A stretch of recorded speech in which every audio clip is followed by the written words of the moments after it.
Coming up next on your spoiler-free wrestling news rundown, it was a great week for business for Tony Khan and AEW. Mick Foley's comments about WWE have ruffled some feathers backstage, and Melissa Santos feels that Brian Cage is being misused in AEW. All that and more on your spoiler-free wrestling news rundown.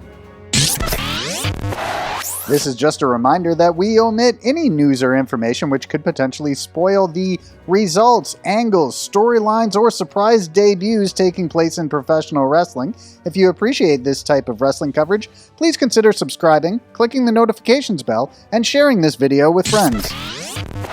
It was a huge week for AEW in terms of television ratings. Coming off the very buzzworthy, the very newsworthy All Out show, AEW Dynamite brought in its second best rating of all time, falling second only to the premiere episode in the fall of 2019.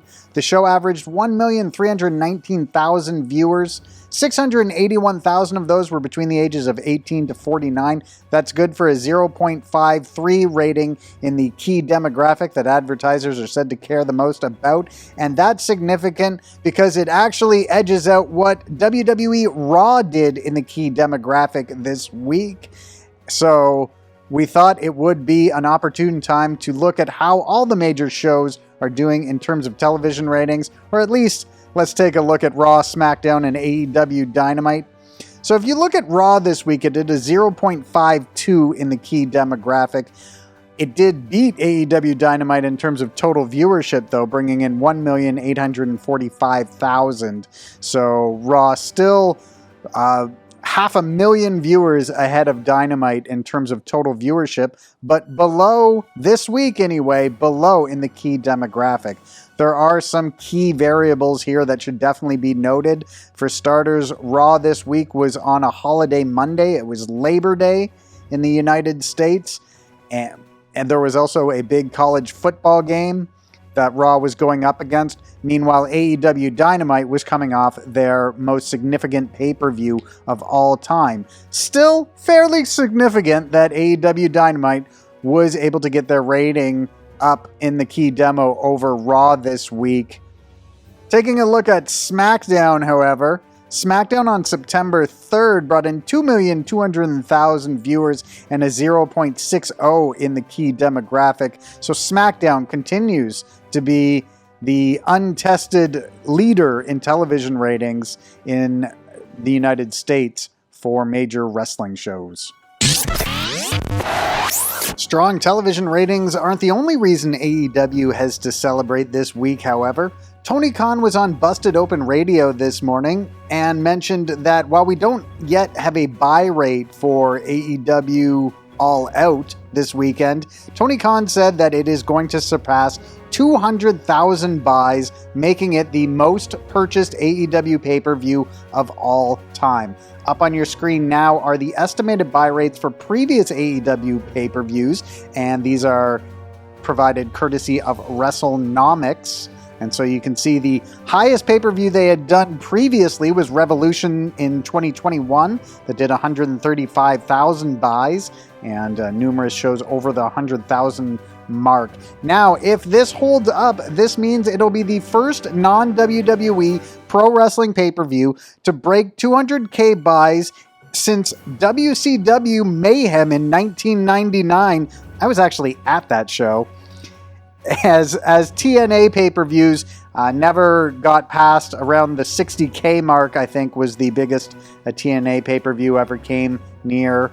WCW pay-per-views in the final days did not hit that level. And WWE pay-per-views, typically, unless they are the Royal Rumble, SummerSlam, or WrestleMania, would not go over 200,000 buys either. And sort of notable here is that the Money in the Bank pay-per-view from 2011 in Chicago that featured a dramatic match between John Cena and CM Punk, that only brought in 146,000 buys. So CM Punk's return to the ring is edging out his big victory over John Cena from 10 years ago. So between the television ratings and pay-per-view buy rates, there's a lot of reason to celebrate in AEW right now. In a previous video, we noted that Mick Foley took to social media and said that WWE's got a problem, and that if he was in the prime of his career and had a decision to make between two major league companies, he's not certain he would trust the WWE creative team to do what's best for his career. Booker T actually would later mention that he agrees with Mick Foley 100%. Well, according to Andrew Zarian of the Mat Men podcast, these comments from Foley have ruffled a few feathers backstage in WWE. Here is what Zarian had to say about the backstage reaction to Mick Foley's comments. Let's talk about the Mick Foley video that I can tell you people are very unhappy with at WWE that he put that video out. I'm not going to say who told me this, but there is like an unwritten rule with these legends where you can't disparage the company in any way. And that was pretty disparaging. He was pretty blatant about saying, we're not doing good stuff here, guys. Foley would appear on Sean Waltman's Pro Wrestling for Life podcast this week and sort of doubled down on his comments. Here is what Foley said on Sean Waltman's podcast. He said, I love the company, talking about WWE. I really do, and I think they need to hear that. If I texted Vince, that's one thing, and that might be effective, but I think it needs to get out there. If it embarrasses them, I think that's okay. I look at Keith Lee and I look at how dynamic he was. I know Keith has had some health problems, but it's like the guy comes out and you don't know that he's got that look. You haven't done enough research to know that he's a big dude and now you want to cover him up? That's part of his appeal, and he's loud and proud, and for whatever reason, his incredible ring entrance music was taken away. So Foley is not holding back on his frustrations with WWE creative. Brian Cage's wife, Melissa Santos, took to social media recently to say she feels Brian Cage is being misused in AEW.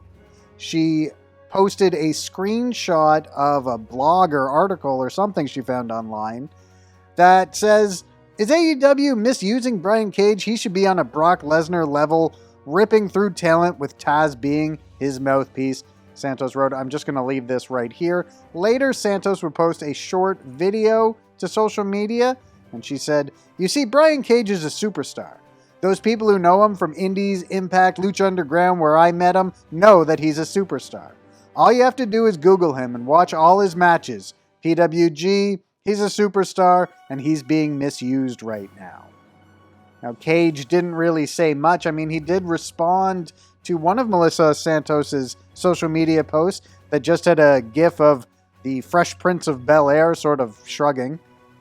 And he also responded to a few people just sort of clarifying what everybody's saying here.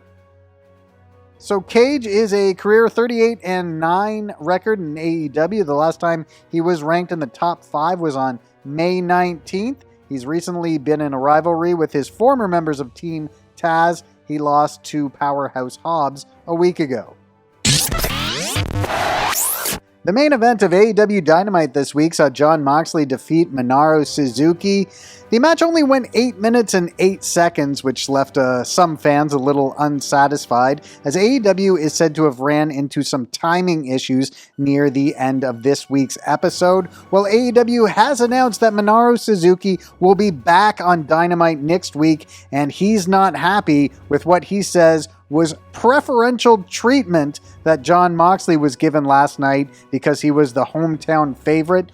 AEW took to Twitter to say, the legend Minoru Suzuki and his protege and longtime partner Lance Archer were both furious about preferential hometown treatment Jon Moxley received last night at Dynamite. We'll hear from Suzuki-gun next Wednesday on Dynamite, where they'll issue a new challenge to Mox.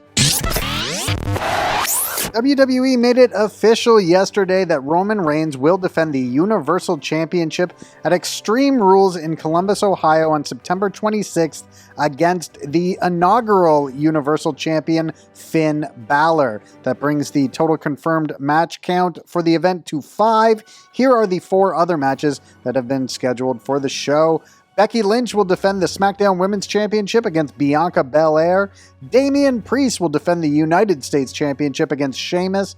Bobby Lashley will defend the WWE Championship against Randy Orton, and Charlotte Flair will defend the Raw Women's title against Alexa Bliss, who will be in her hometown.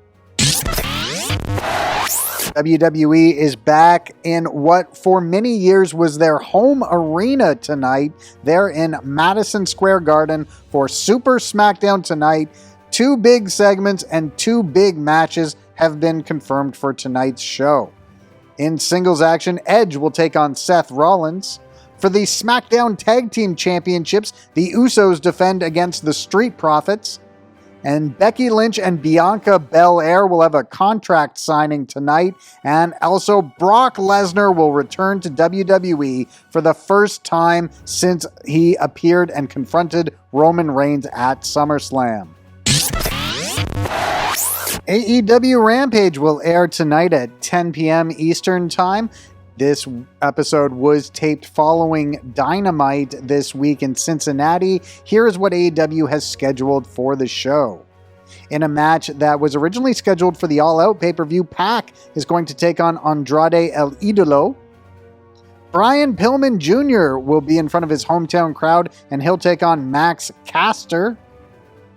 Ruby Soho is going to team up with Chris Statlander and Riho, and they will take on the team of Britt Baker, Jamie Hayter, and Rebel. Also scheduled for tonight, Sting and Darby Allin are going to respond to Shawn Spears and Tully Blanchard. Also, both Adam Cole and Bryan Danielson interviews will air on the show tonight. And with that, you are completely up to date with everything that's making headlines in the world of professional wrestling, minus anything which could potentially spoil future angles, storylines, match results, or surprise debuts for you. I'm your host, Gentleman Ian, for Spoiler Free Wrestling.